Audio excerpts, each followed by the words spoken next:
यह रही भगवान बुद्ध, बौद्ध भगवान की लगभग 10 मिनट की प्रेरणादायक कथा, जो उनके जीवन, ज्ञान और करुणा की पूरी झलक देती है। भगवान बुद्ध की 10 मिनट की कथा।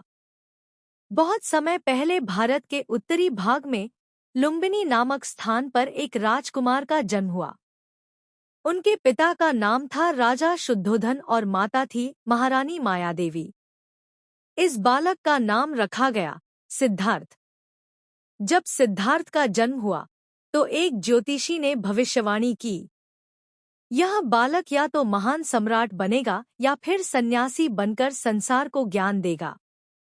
राजा ने यह सुना तो वे चिंतित हो गए। उन्होंने सिद्धार्थ को हर दुख, बीमारी और मृत्यु से दूर रखा। महल में केवल सुख सुविधाएं थीं, संगीत, नृत्य, सुगंध, स्वादिष्ट भोजन और सुंदर बाग। लेकिन सच्चाई को कौन रोक सकता है? 4 दृश्य जिन्होंने सब कुछ बदल दिया। एक दिन जब सिद्धार्थ अपने सारथी चन्ना के साथ रथ में निकले, उन्होंने 4 दृश्य देखे।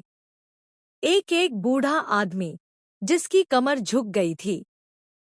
2 एक बीमार व्यक्ति जो दर्द से तड़प रहा था। 3 एक मृत शरीर जिसे लोग श्मशान ले जा रहे थे। 4 और अंत में एक संत जिसके चेहरे पर शांति थी। इन 4 दृश्यों ने सिद्धार्थ के हृदय को झकझोर दिया। उन्होंने सोचा, राजमहल की सुख सुविधाएं क्षणिक हैं, संसार दुखों से भरा है। इस दुख से मुक्ति का कोई मार्ग अवश्य होगा। त्याग और साधना।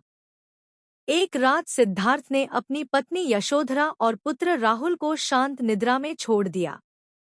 वे घोड़े पर सवार होकर महल से निकल गए। उस रात को कहा गया महाभिनिष्क्रमण अर्थात महान त्याग की रात्रि।